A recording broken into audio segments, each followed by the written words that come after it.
look at a video today about a guy arguing for polygamy and why Christians should. It's Christians specifically, right? In this video. Yeah, I don't know anyone who uses the New Testament, by the way. This is like a purely Old Testament. Oh, is this argument. Old Testament? Yeah. Okay, what are you going to use? What are you going to use in the New Testament? Well, they might say have to argue away everything. Well, they would have to be like, they don't bring it up, so it never changed. Well, and I think he calls it polygyny because it's, he doesn't argue women can't have multiple husbands. Right, that's against the law, right? So, because Jesus says if a woman marries another man, she's committed adultery. It doesn't say anything about a man marrying another woman. But so we're gonna talk about polygyny better anyway. Sure. So we're gonna talk about it's easier to argue against. So we're going to talk about polygamy and I guess polygyny. I haven't watched this video yet. I think Brian and April have. By the way, just if you're going to address the ladies, perfect thing to do is wear a white tank top and show your tats. That's right. I believe they call it a wife beater. Or I'm sorry, wives beater. Hey, ladies, I'm just trying to make polygamy really, delicious to you by wearing this outfit. It's just sort of like what could you possibly wear that was worse? I mean, no shirt, maybe. I mean, I don't know. Well, the first the signs in the back. If you're trying to convince women to marry you, this is probably not the way to go. I guess just for anyone who's listening, the title of his video is called 5 Reasons Why Christian Men Should Pursue Polygamy. This is a byproduct of the rise of pragmatism again. So like in the Christian circles, like pragmatism was something that was looked down upon, right? For Christians, we're not pragmatists. We're just, right? We're righteous men. But pragmatism has snuck back into the church. So like this whole like culture war and the way that it's being fought, like Joel Webbins and those guys, they're trying to insert pragmatism into a Christian sphere. Mm-hmm. This is part of this return to pragmatism in Christian thought. Well, the irony, this is how we got divorced and remarriage in the first place in the Reformation, because it was ultimately like, well, is it really fair for, if a woman were to leave a man that he can't have, another woman? And is it really fair if she commits adultery and yet the government's not killing her? And it's that sort of thing. So here it's like, is it really fair that men are being treated unjustly in marriage by this woman and then they can't get out of it? So they're stuck. And what would help? Like, women do thrive on competition. So pragmatically, it would be better if a woman knew she might have competition. And so it's this sort of these pragmatic arguments to where people justify, frankly, all sorts of sin. Not better for the godliness of the household overall, because all it creates is just infighting among the women. I mean, you see this all throughout scripture. I mean, look at Sarah and Hagar. They hated each other, and Hagar gets sent away because of this, right? Because there's all this infighting. Yeah, what's funny is women don't get along in this context. Yeah, it's funny. In one of these debates, they were talking about the passage in Leviticus where you're not to marry a woman's sister as a rival. And they were like, no, you're just not to marry her sister, because you want her to be a rival to her. But as long as they get along, it's like, wait a minute. You think a guy would marry another woman so that he kicks up dust in his own household? That's all I hear from polygamists when you actually read, I used to read the history of the Mormon church or whatnot, and Brigham Young, and he'd had papers or whatever. And he was like, if my wives fight one more time, I am going to kick them all out of the house. Like, he's just going nuts.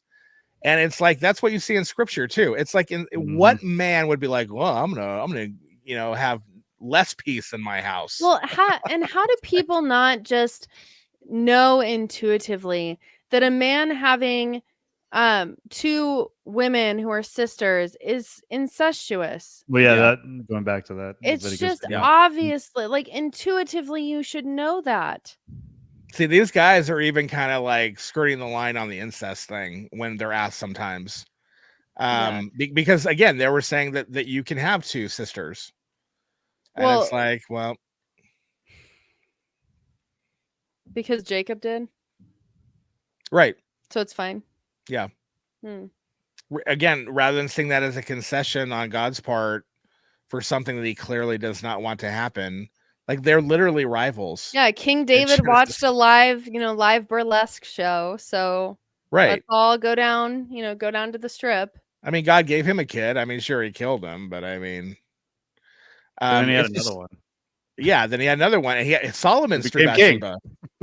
So really, it all worked out, everybody. Yep. I mean, this is why you don't read scripture this way. Not everything is prescriptive, especially when it comes to relationships. Do these men that are in these debates, do they have multiple wives, or is this just their dream? I don't know. I don't know if it's just their dream. I imagine they're able to convince some women to do this or whatever. It really just, I don't know. Because like this guy that we're gonna watch, when I looked him up, he just got married to one woman, and apparently she's all for this as well. And it's like, are you gonna be able to get anyone else to go along for this ridiculous ride with you? Like, it just seems like the people who are promoting this are the people who have not actually lived the destructive lifestyle that this is. Yeah. Well, and they'll make the argument that this is actually where you see patriarchy, because ultimately in a monogamous relationship, it's possible for the woman to be like, think that she has equal authority. But in a polygamous relationship, it shows that, the women have less authority because it's just the man, and the women can't have multiple men, but the men can have multiple women. And it shows kind of their headship more. And I'm like, have you ever watched Sister Wives? I haven't, no. Okay, so pretty much all the women, in no way is he like a patriarch. I think he tries to be, but it all fizzles out in the end, because it doesn't have to do with how many wives you have. Patriarchy has to do with the problem of fighting against the egalitarianism of our time. It has zero to do with how many wives you have. You can have one wife who's in perfect submission to their one husband. And then you can have multiple wives who are not in submission to their one husband, as these people weren't. And like I said, like he went from, I think, 4 or 5 wives down to 1. And then they were talking about how, and they bring up godly children so much more. And I'm like, again, like I think some of his kids are like lesbians. And I mean, it's like, whatever. I mean, this argument that somehow it's better, they have to try to, I guess in their own minds, make it seem like it's better. But everything we get from scripture and everything I've ever heard reported by actual polygamists over a longer period of time, not when they just first get married to all these young women. Yeah, that's really great. But over a period of time, it is absolute chaos. Yeah, if you have one woman in your house who's trying to manipulate you, let's just get like 5 women trying to manipulate you. Yeah. I mean, we all know how bad women are, right, April? I mean, it's just like, you don't want more of them. Well, I mean, it's just the problem is that I'm a woman, and I understand that this kind of behavior, it just is going to breed the worst qualities in women. Yeah. Like, you don't want competition like this. Yeah. Because it's just the cat fighting. That's what's going to happen. One Wolverine is fine. You get more than one, though, and your house is just torn apart. Like, isn't one just enough? Putting a lot of rats in a cage and they start eating each other. Right. Yeah. Oh, yeah. That would. Yeah. That's polygamy in a nutshell right there. Do you want to hear what he has to say? Reason number 1, scarcity of virtuous women. The wisest man who ever lived, King Solomon, he said this in Proverbs 31:10. Who can find a virtuous woman? For her price is far above rubies. Now, why would he say that? Because virtuous women are scarce. Think about it. Finding a virtuous woman in today's society is like finding a needle in a haystack. It's like finding a diamond in a sea of cubic zirconias. Seriously, have you seen what's out there lately? So hold up. Obviously, he's missing the irony that if that was the point of that proverb, then Solomon was wrong. Because in his search for the right woman, he ended up finding all the wrong ones that led him astray. He didn't. The proverb didn't work. Well, that's why I think he's trying to argue, because Solomon makes the statement that, like, in 1,000 I found one man, and in 1,000 I haven't found a single woman, or something in Ecclesiastes.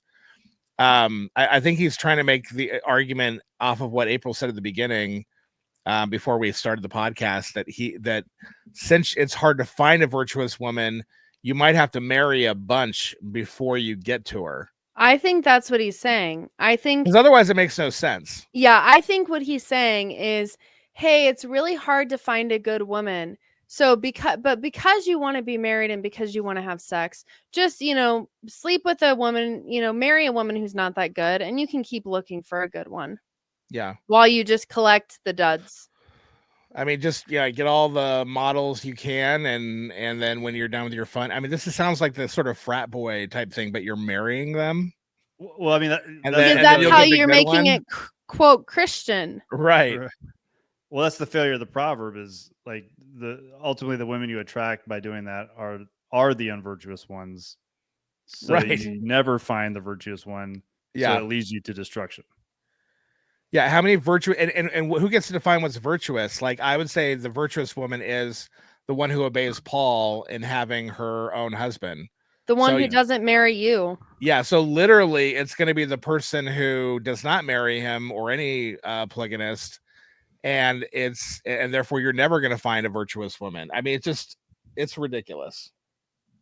Pastor, you're telling me I get one chance at this. I get one golden ticket, and I'm going to give it away to a woman. Yeah, you're right. He is arguing that. Yeah. Yes, that's his argument. That's been dating around and possibly sleeping with several men before me, and then I got to come along and pony up. That doesn't sound realistic. Well, Solomon's wives released virgins.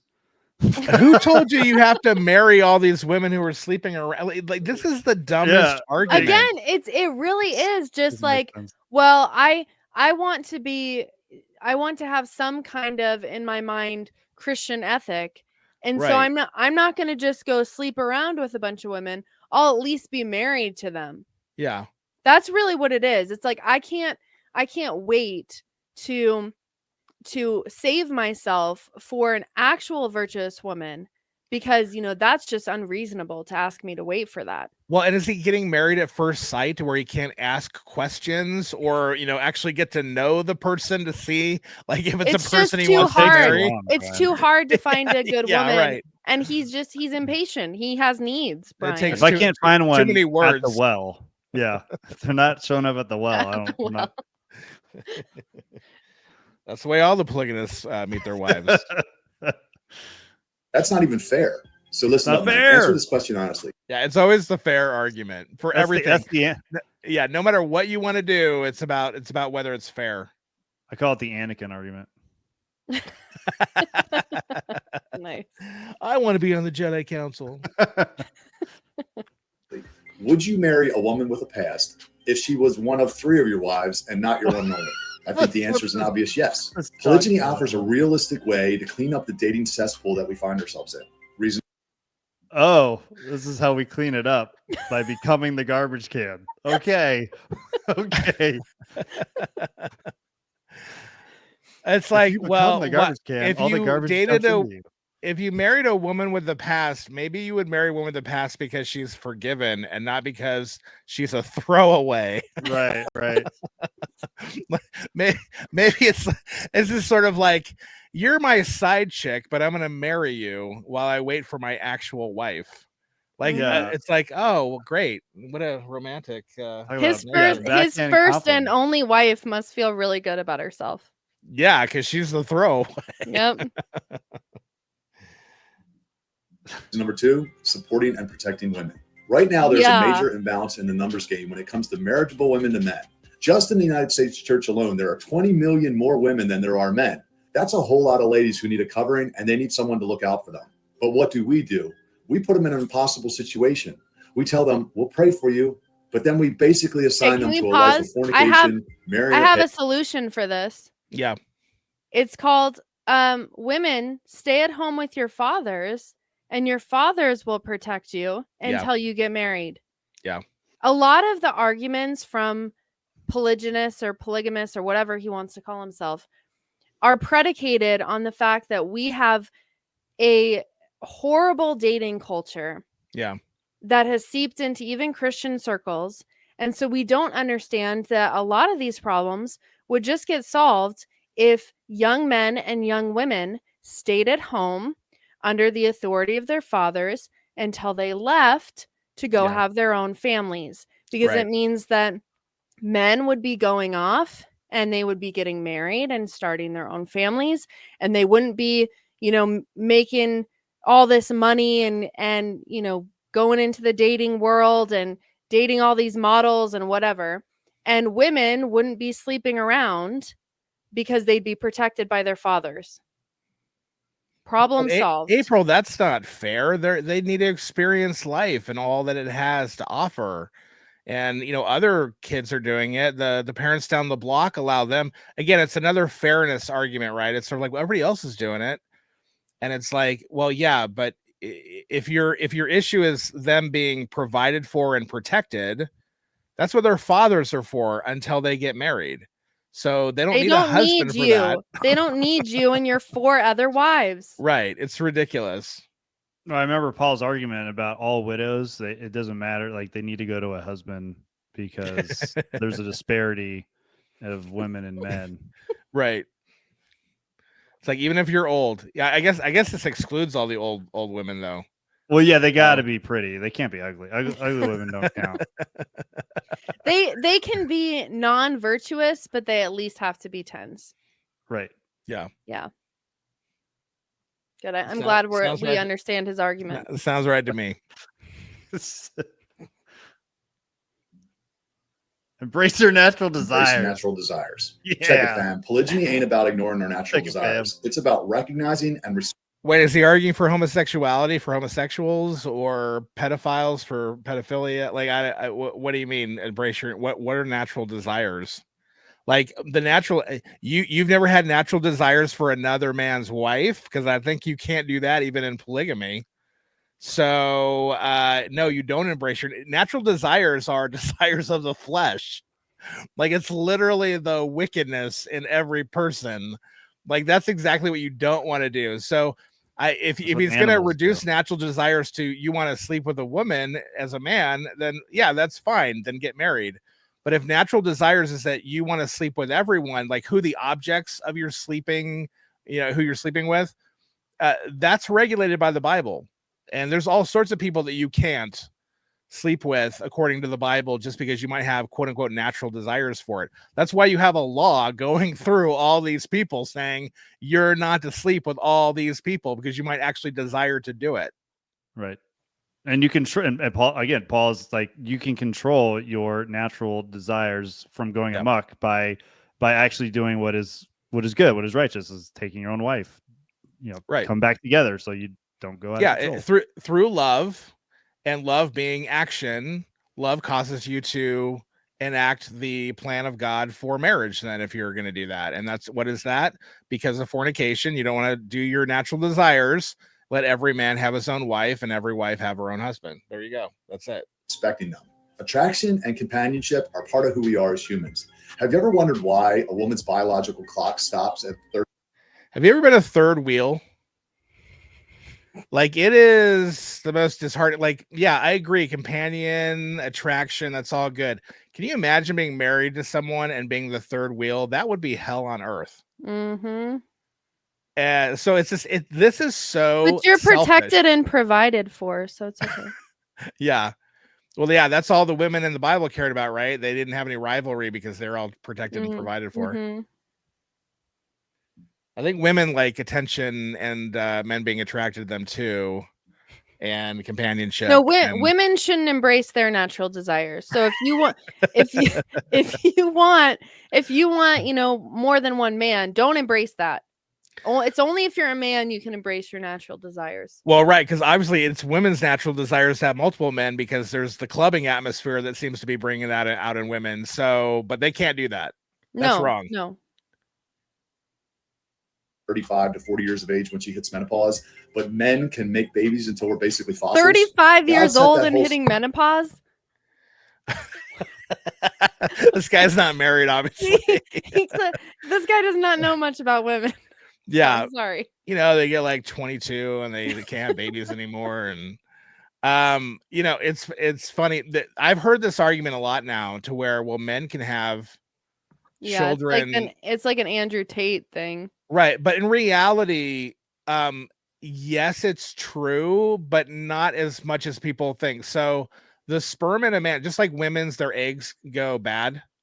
Like the older you get, the worse your eggs are. Whatever. The more like possibility for genetic abnormalities. Right. Same thing with sperms. Same thing with sperm count, the quality of the sperm, like everything's. So the idea that somehow, well, when they're older, they're just like, the same as they were when they're 20s. And it's like, no, it's likely that you're going to give all sorts of birth defects and everything, like you would when you're committing incest, by the way, when you have children when you're really old. Now, if God does that with your old spouse, as he does with Abraham and Sarah, that's God's prerogative to do that.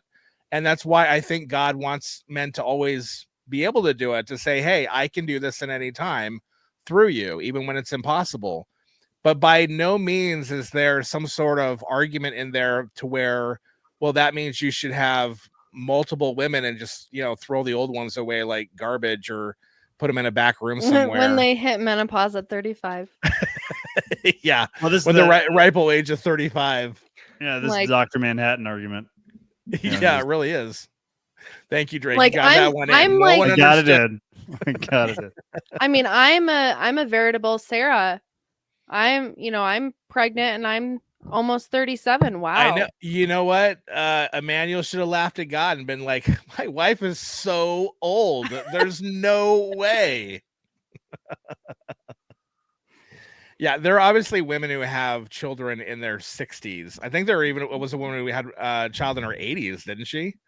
I mean, it's not normal, but it's still possible. And obviously, we know there's a woman who had a child in her 90s, which is Sarah. But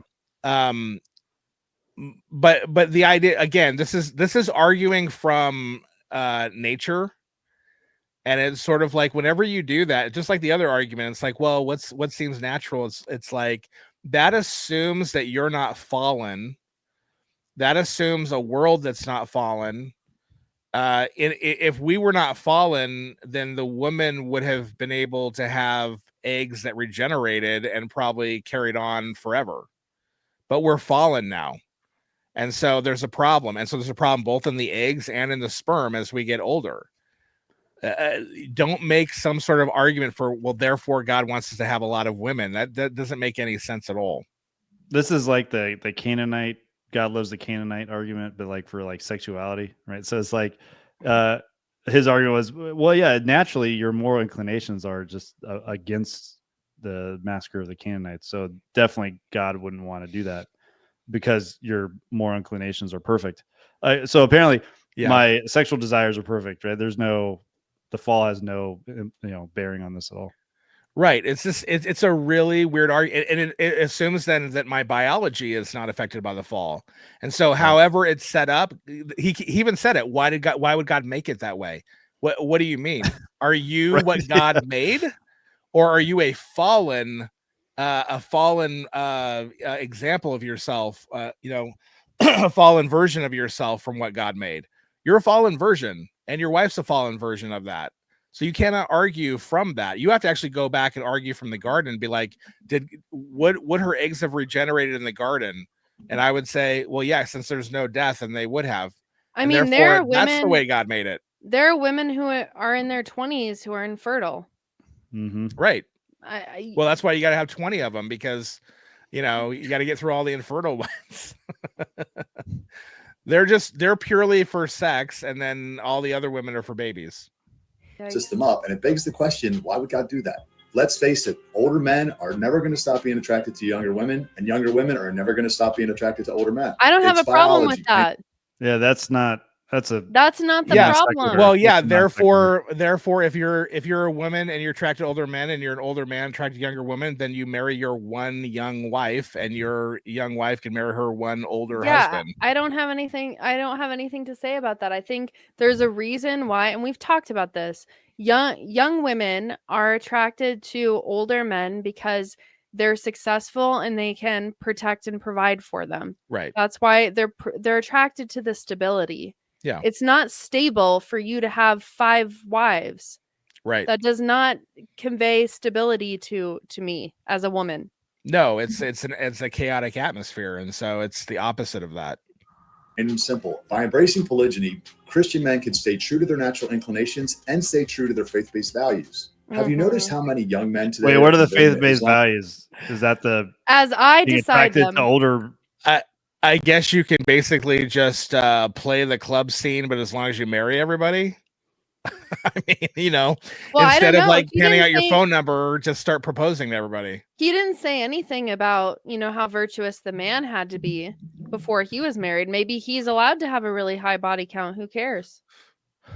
Well, he doesn't need to be virtuous, April, because the Bible only allows men to marry women. So they have to actually just get it right the first time. So women who are, notoriously just excellent at choosing mates, right? They're just really good, much better than men in their relationships. You have to get it right the first time. But whereas men who are actually given the logic of God to think through, wisdom, investigate, you need like a million tries. It's like, this makes no sense. And I love this like stock footage. I feel like we're watching Sesame Street for some reason. It's like a stock footage of like it's awful. A Muslim woman. Yeah, I don't like. Are they at IHOP? Looks like they're at IHOP. Yeah, it does look like an IHOP commercial, right? Oh yeah, to get 10 it's partially because they see polygyny as a way to. Wait, I mean, she's got a head covering. Is that? I feel like this movement, because even some of the guys involved in the debates are Hebrew roots people, or they're connected to that whole thing, and it's sort of like, it's almost like people like, I want to be an Old Testament person, and it's like, oh, okay. Woman in the back is scaring me. She's like a robot. Is that a woman? He's like, excuse me, waiter. I thought that was a one kid. Of everything.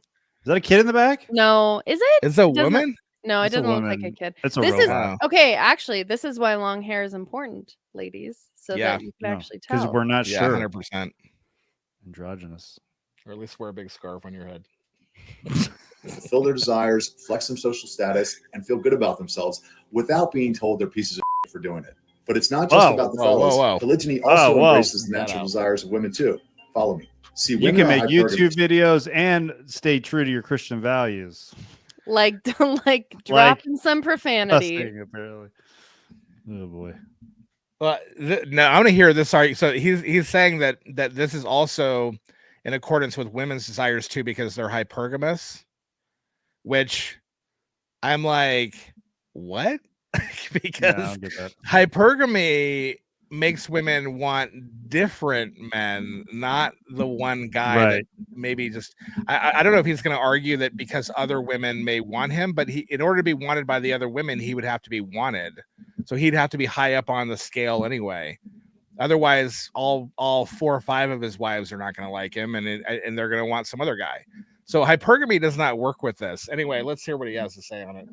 They want to date up and they want to marry up. But with more women getting educated and earning like never before in history, it creates slim pickings out there for the women. It's like a game of musical chairs, and it creates a buyer's market for the men. Ironically, biblical polygyny would actually increase a woman's value because there would be more brides and less single women on the market. We figured it out. Incentivizing men to marry. You got to pause it. This is why he wants more than one wife.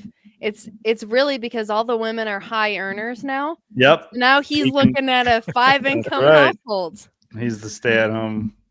Yeah, but if he's hypergamous, or if women are hypergamous, he needs to actually make more than they do. Then all 5 combined. Yeah, then all 5 combined.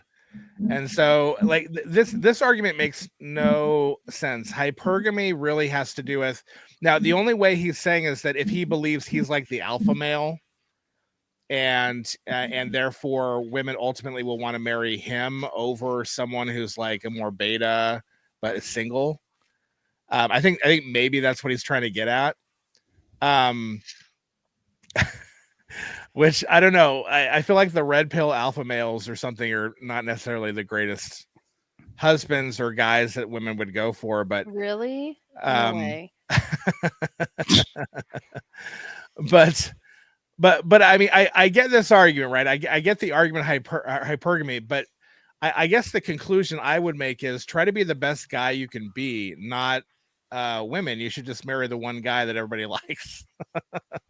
Like, it's almost like making the argument that because what do they say about the dating sites, like what are they called, like Tinder or something, where like only 5% of the guys are swiped on whatever way you swipe or something to where you approve. This is an argument that basically only those 5% of guys should marry, and all of those 5% of guys get like all the women. The rest of them are losers, and they need to learn to make more money. I guess so. That's God's plan, I guess. I mean, that doesn't seem fair. Where's the fair argument now? It doesn't seem fair to them, does it? Fair argument only works when it gets me what I want. Younger before all the good ones get taken. Right now, outside of wanting to be obedient to God, there's almost no incentive for men to get married. Polygyny changes that. In addition, it lets women marry the top tier men instead of settling for the scraps. Wait, why would polygyny change men not want to get? They don't want to get married because they don't want like to be divorced and half their stuff taken or whatever. You'd get more of your stuff taken depending on how many wives left you. Like, I don't get it. I think he's saying because he's like connecting to your natural desire. So now you can, be unshackled from that one woman that, all the other negatives might outweigh the benefit for that one woman. But now that you have all these, that's going to entice you more than the negatives. But that just means I have to pay for 5 women when I can have like 500 and not marry them. Like, it doesn't make any sense. Like, I would just be like, because they have godly to anyone. Because they're virtuous though. He can't retain his false Christianity and sleep with 500 women. Right. He can only do that with 20 women or whatever. He's not going to get 20. This is like Christian Darwinism. I'm shocked. It really is. It really is Christian Darwinism. You're right. Yep. It's insane. Many women would rather share a good, godly alpha man than have a beta man all to themselves. Oh, yeah, it is. I mean, you look at the fact that 80% of the single women right now are sleeping with the top 20% of the men. That proves to you that what I just said is true. Reason number 4. They're sleeping with the top 5%, not the top 20. So that's so he literally, I don't think he realizes this argument means that 5%. The argument means that he's also the scraps. He barely makes it. Well, that's why he has is up at the 20 because he's probably right at the threshold. But ultimately, you're saying like 95 out of 100 guys, they shouldn't have any of the women, or they shouldn't be married at all. I guess they should just die out. They should be celibate and go into the priesthood. Yeah, they're the Levites. Expansion of the family and community. Remember that be fruitful and multiply command? God meant that, and it was one of his first commandments. Now, a woman can give birth once a year, but a man can literally make hundreds of babies a year under polygyny if he went on the spree. Again, God gave man that ability. If he went on a spree. Okay. Wait a minute. I thought you were to be married to these women. A woman can give birth once a year, but he can have hundreds a year. You're going to have hundreds of wives? Or are you actually just letting us all know that actually you're promiscuous?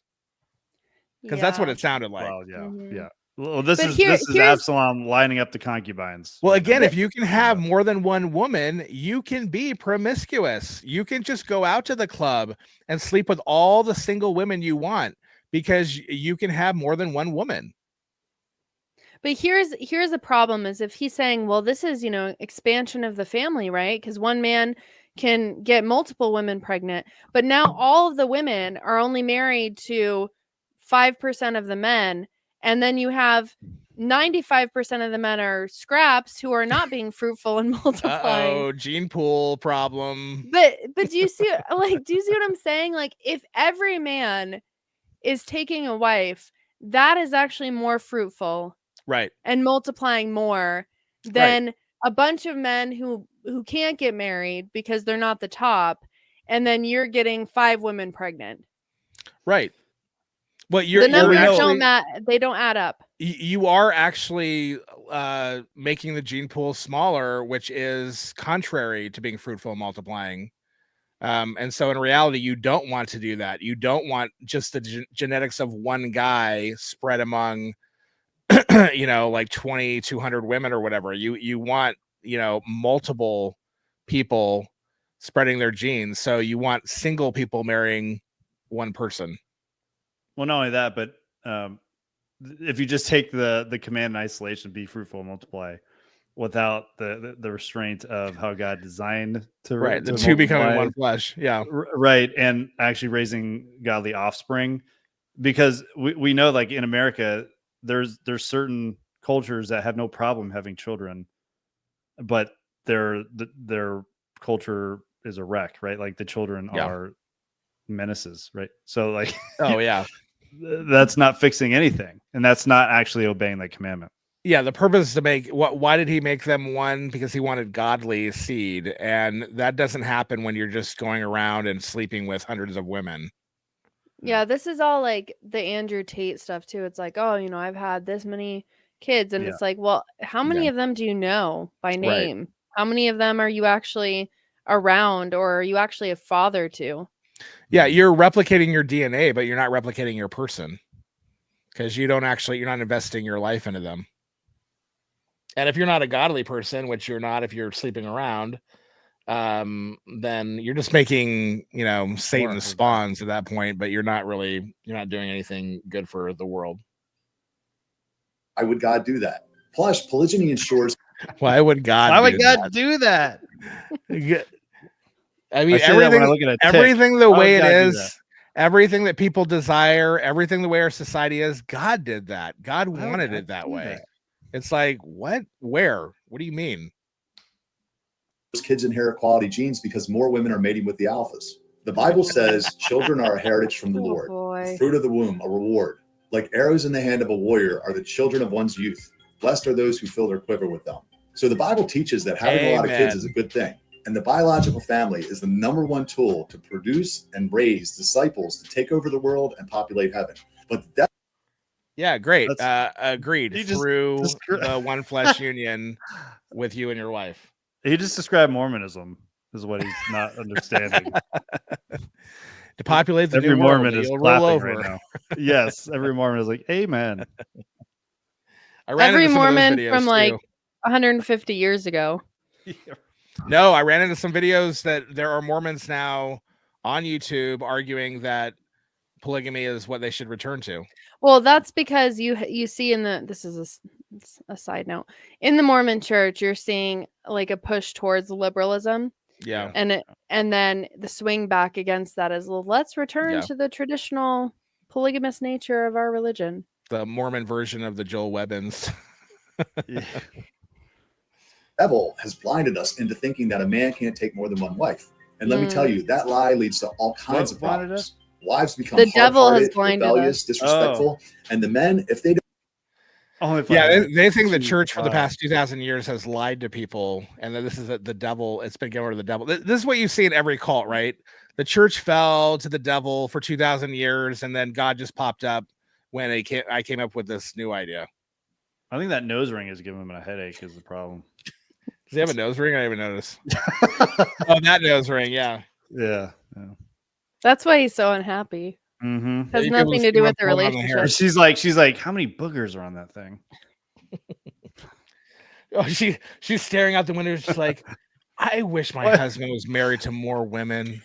Yeah, why is there a mirror right there anyway? If I only, I look, the room's clean, but it's not clean enough. I just wish I had more women to help me, and I wanted him. I've asked him to hang this mirror up for a year. He still hasn't done it. If there were more women here, he would, because they'd all nag him.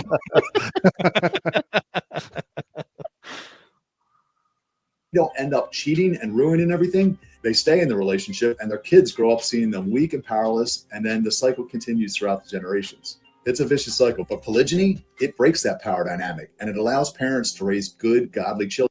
Doesn't seem like it's a commercial for like, Ozempic or something. It's like, but Ozempic will help you break that pattern. And then let's list all the side effects. Yeah, right. Side effects: eternal damnation. Polygamy, you'll be hated and lose all your money. Because chafing for eternity. Well, like the Mormon dude Cody, like ultimately, like he's totally broke now because he's had all these wives leave him. What does the scripture say? Even those who have nothing, what they have will be taken away. Yeah, those who have little, what they do have will be taken away from them. children. See, patriarchy without polygyny, it is possible. But polygyny without patriarchy, now that's impossible. So polygyny is about expanding your family, but it's also about building strong communities and raising generations of warriors for God. Reason number 5, FOMO. Many men fear getting married young because they haven't hit their sexual marketplace value peak. As they get older and they start earning more, their value is going to rise, and they don't want to feel like they settle later. They also don't want to fornicate because they've been told that's a sin, and they're not wrong there either. But they're so what you should do when you're young is marry, but when you get older and you're more successful, you can get better women than that hag you married when you were younger. Don't fornicate, but fornicate. Find some, woman she's not up to par. Just let her know you're my placement wife for when I get my really good one later on when I'm more successful. And then, that's the argument. FOMO. Oh man, I don't want to wait for this woman when I'm successful because I don't want to fornicate. So I'll just use you as a sexual object. And that's what marriage will be for here. And then I'll marry the wife I really like later.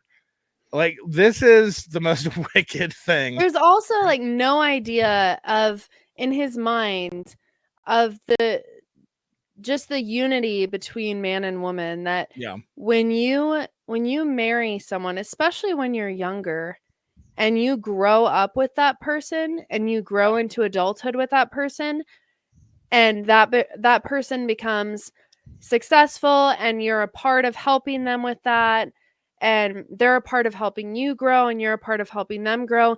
Now all the things that you've grown together it's a part of your marriage. Yeah. It's a part of the unity that you've grown these things together. This really does come from someone who doesn't understand anything about marriage, because to him, it's like the man does this and the woman does this and they're separate entities. There's no team. There's no coming together. There's no building things together. There's none of that. They're combative. It seems like there's no affection. Like there's no love. And I do want to look, I think this is an important passage never used, but we've talked before about what love and hate means in the Bible. Love and hate means choice, right? You choose over something else. When Ephesians says husbands love your wives, it's really saying husbands choose your wives. So you choose your wife. The wife fears the husband. That is, she's going to recognize his authority over her. So she understands he's an authority over her. She belongs to him, and he chooses her. And it's understood that it's a singular wife because that's the analogy with Christ having a singular wife in the passage. And so to me, that also indicates monogamy. You're choosing your one wife. That's the woman you will love. You choose her for everything. That's it. If you have multiple women, you can't choose your wife because you have to choose one wife over another. So you cannot love your wife in the way that Ephesians and the way that the Bible is talking about love. Love is an exclusive thing in marriage where you're choosing that person. And I think that's totally missed by these people, to where you cannot obey Ephesians 5 by having multiple wives. You can have affection for multiple women. That's easy. Men can do that. Men can do it better than women. Women, I think, can only have like true desire and loyalty to like one man at a time. I don't think they actually can. I think they can have, feelings for multiple men and attraction to multiple men, but I don't think they have their loyalty. But men can actually spread out their affections, but you can't, by virtue of what love really is talking about in that context, choose multiple people, because the whole point is you're choosing one over the other. Yeah, everything that he's talking about is making relationships transactional. Yeah. So it's like, I don't know. I just can't. Obviously, I'm not a man, but I just imagine that if you were a man and you've built yourself up and you've become successful, and this is the dynamic that you've played, right? Now all of a sudden, women want to be with you because you're rich and successful. Yeah. Like, isn't there something in that where there's always going to be that little, doubt of, okay, well, is she just with me for my money? Is she just with me because I'm successful? Yeah. Versus like, I met my husband when I was 21 years old. And in the time that we've been together and been married, he has grown in his career and has grown in how much money he's made and how successful he is. But I knew him before that. I knew him before all of that. So it's just a different dynamic. Like the way he's treating it is everything in the relationship is either about sex or money. Well, and I think that, look, the Christian version of success and being an alpha male is that you have self-control, you have confidence in Christ. So you have all these attributes that women actually do find attractive, but it's in the inner man. And that's what you should be working on. There's so much emphasis on the externals that, like, prostitutes also like rich guys. Guys who are scum also like really pretty girls. And I'm not saying that you shouldn't work to provide for your wife. Absolutely. That's part of godliness. And I'm not saying you shouldn't look pretty for your husband, because I think that's a part of godliness. But there just seems to be just the emptying of these things to just that, and not the working of the inner person to where you're the alpha on the inside. So your hypergamous wife that you have will always go for you, even when you lose your job. She'll go for you regardless, because you're still that guy. And there's just not a lot of working on the inner man. It's all about, make sure you're working out, dude, and you're making lots of money. And it's like, yeah, do that. And more so, though, work on the inner man. I mean, some of course.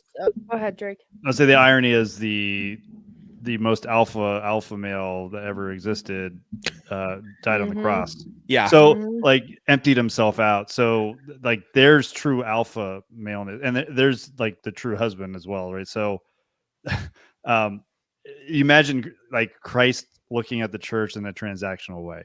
Like no, he doesn't. He literally is getting whipped and spat on. He's taking it right for his bride. Yeah. For the sake of his bride, while we were yet sinners. She's not very virtuous, so maybe he should also like hook up with Assyria and the pagan religions of the East. And it's like, what a ridiculous argument. No, maybe he should listen to Satan when he said, "Hey, you know what? I seem to remember the job of the husband was to purify his wife. So maybe through marriage, you make her virtuous if she's not. How about them apples right there, huh?" And of course, that's what. And Paul's like, "How do you know, husband, if talking with unbelieving, right? That you'll make your wife holy, yeah, right? Nah, that's too much work. Let's just go through a million checks. Just FOMO. That's his argument. Yeah, it's how many guns you got in the safe, and but the Reformed Church has, like, whether we realize it or not, some of this has come into the Reformed Church because it's this whole. Stephen Wolf, you got to work out, all this like external. It's all about this external stuff. Yeah. And that's fine. If you want to work out and you want to, you want to be swole, whatever. But it's like, that's not what you should be primarily concerned about as a Christian man. Right. I mean, what does Peter say of even the women, right? Don't worry about the braiding of your hair and the jewelry. It's not saying you can't, but ultimately you focus on the inner woman. Yeah. And it's like, oh, that's Gnostic. That's what we'd hear from the Reform group, right? And it's like, no, that's Christianity. Young, and the hormones are raging. So what's a young man to do? Because they've been falsely taught that monogamy is the only marriage structure acceptable to have self-control. God. What they do instead is they go out and fornicate and feel guilty about it. They sleep. So those are your options, folks. Either fornicate, so disobey God, sin against him, or marry lots and lots of women. There's nothing in between. It's so stupid. Yeah. What did he say? It froze. What did it say? So he said, because men have natural desires, what's happening is they're going out and fornicating when they're young because they're waiting for the woman later on or whatever. And so, rather than do that, you can just marry other women. You can be a polygamist. Yeah, because the regenerate man, he has no ability to control himself at all. Yeah, I'm pretty sure fruit of the spirit is love, which manifests itself in one of the attributes of self-control. Well, lust and love both start with L. So they both have 4 letters.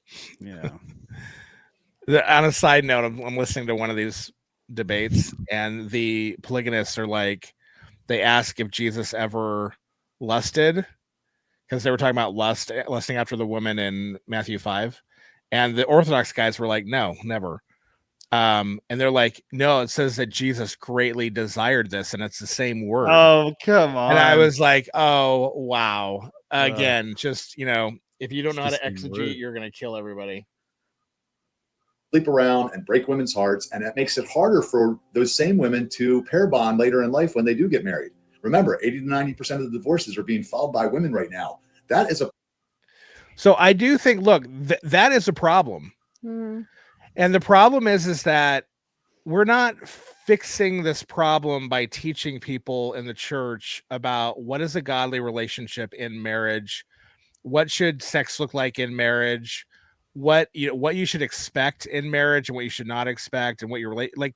But there are ways to fix this just by teaching people biblical principles and ideas of what their marriage should look like. The answer is not, well, just forget that monogamy thing then, because that's the problem. The problem isn't monogamy. The problem has to do with people are not being faithful to the one person they'd married. What the answer is, like, let me marry 5 more and I can be unfaithful to them too? That's ridiculous. It's like, that's not the answer. The answer is be faithful and learn what you should actually be doing in marriage. And that's like to Hebrews, like to the author of Hebrews point, when he's talking about Israel who disobeyed, chapter 3, where they disobeyed, so they didn't enter they didn't enter the rest for them, right? So this idea, like, okay, Christ, he is the alpha male, the husband, but we also, as the bride, fear and choose our husband as well. So we love him and we choose him. We're faithful to him. It's not going out again. It's not going out and getting other wives for us. For us, it would be other religions for us, even attaching ourselves to whatever made us feel good. It is having faith in him and trusting in him and not being disobedient and not entering our rest, which is Christ. Yeah. So it's like, that's like the both ways, where Christ has done his work for us, but we still are loving him by choosing him every day, and not everything that's around us. Yeah. I love the picture here, by the way. If you don't get married to more than one woman, you're going to end up in couples counseling with a lesbian. Let that be a warning to you. Like Judge Judy. Pair bonding problem, and it's a direct result of the false doctrine of monogamy only. No, it isn't. That's ridiculous. It's a direct result of our promiscuous culture. Yeah, dating culture. Yeah, it has nothing. What does it have to do with monogamy? If anything, it's because people are less faithful to one person that's creating it. If you were faithful to a monogamous relationship, then pair bonding would be really easy, because the woman would be preserved for the marriage, and that would be her experience, and she'd pair bond with her husband just fine. It wouldn't be an issue. So again, these guys want to attribute everything to monogamy, and it just ends up being this, absurd, argument that these things aren't even related in many ways. Because ultimately, like if it's true that you're marrying in polygamy, these women who have been sleeping around and those are the first wives you've been dating, they're not going to pair bond with you either. And then they're going to divorce you and take your stuff. We imagine the New Testament would be a lot shorter if it was just like marry other women. There it is. There's the answer. Well, I mean, Christ wouldn't have had a problem with the Pharisees, right? It would have been like, of course you can have more than one woman. What do you think? You're one flesh or something? You don't have enough. You need more. FOMO. Yeah, don't miss out, guys. Look at all the pretty women around. Take them all. It's not called the Talmud. It's called the FOMO. It's bad. Yeah, that was an awful one. That was All right. Well, any further comments on this? Now, maybe we should say, just bring up this question as we're kind of coming to an end. What would we advise someone in another culture Or even in this one, who, let's say a guy was duped by these guys and he married like a bunch of women or whatever, or we go to Africa or Saudi Arabia or something, and people are married to multiple wives, and then they become Christians. What would our advice be? Yeah, that's a pretty common question, actually. Yeah. I mean, there's definitely looking at the creational aspect of how to, not be in a polygamous relationship. So all the women that man is married to still need to be taken care of in some kind of way. So I'm not, they can't stay, right. They can't stay as they are in that way, but you can't just cut them all off and let them go and they all die. A covenant was made with them. Right. But you're not allowed to be, you cannot have sex with them. Right. You can't have sex with them because it's adulterous. But you have to take care of them. Yeah. So you would have to take care of them financially until they can find other husbands. Right. Because they're not yours. Yeah. And you keep your wife that you've been committing adultery on, and she's so you have to keep the first, though, right? You don't get to just pick and choose. Well, only the youngest one, really. That no, the prettiest one. Yeah, it's the wife. Well, the wife. I think that's like Malachi too, right? The wife of your youth.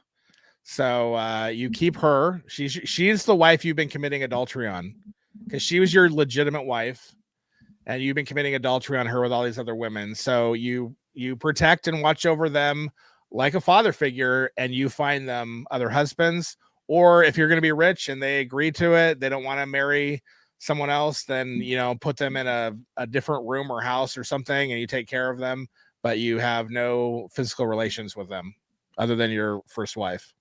And what's ironic is, like, you can answer, like, people throw that question out because it's messy. Yeah. But really it's the same logic for monogamous divorce relationships, because they'll ask the same question. Well, I'm divorced, I remarried. Do I divorce again because this is adultery? Yeah. And it's like, the question is, who are you married to right now? Who are you married to right now? Exactly. Yeah. So it's the same. So you apply that logic to, like, a messier situation. It boils back down to that. And it's a little messier financially because you got all these other people you need to take care of. Yeah. But they've been doing that anyway. They've already been doing that. So right. Yeah. So you just don't get the benefit from it now. So unless anybody ever wants to clean the house, but right. And I can imagine, obviously, like, practically, I can imagine some of those women not converting and just leaving on their own anyway. Yeah. There's a lot of things that would probably happen. That was a long one. It was a good one, though. So I hope if you actually watched the whole thing, you probably learned a lot about polygamy and actually more than you ever wanted to know. More than you ever wanted to know. And maybe you can engage the foolish arguments that you heard, because I doubt he's probably the cream of the crop as far as steel manning their argument, but I don't. Oh no, there are other scholars that okay. I wouldn't say scholars. There are other guys who try to be scholarly. Let's put it that way. Right, but I'm sure the arguments are somewhat similar to that, so you can probably at least disarm most of those arguments from this interaction. All right, well, thanks for watching. We got awesome stuff planned for next week. I don't know what it's going to be, but it's going to be awesome. And we're going to be concise and as one review said, best podcast ever. Yeah. You don't need to watch any other Christian podcast. This is your one-stop shop. So if you want to support us even more, we have a Patreon right there. Follow us on Patreon, and you can join the Rebellion or the Empire. I can't remember which side we're on, but you can join the Star Wars universe with us and be nerds. So do that, and we'll see you next time. Peace. Bye. Bye-bye.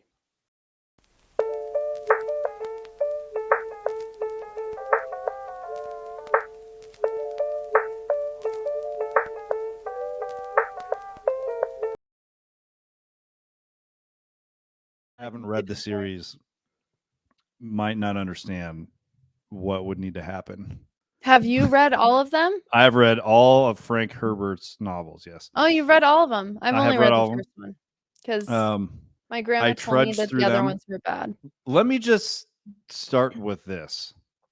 Frank Herbert is not a good storyteller. Not a good storyteller. He's a fantastic world builder.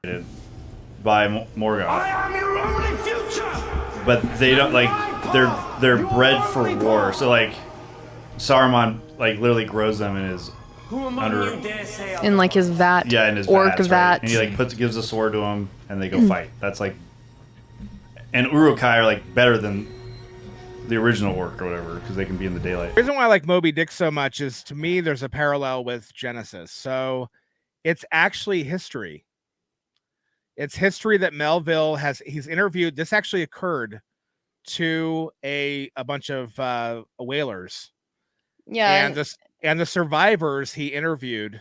Yeah. And it became this book. But notice how he's writing this history. It's not, here's all the facts that happened. All right, the end. He's writing it because he wants to put meaning and a message to what has occurred.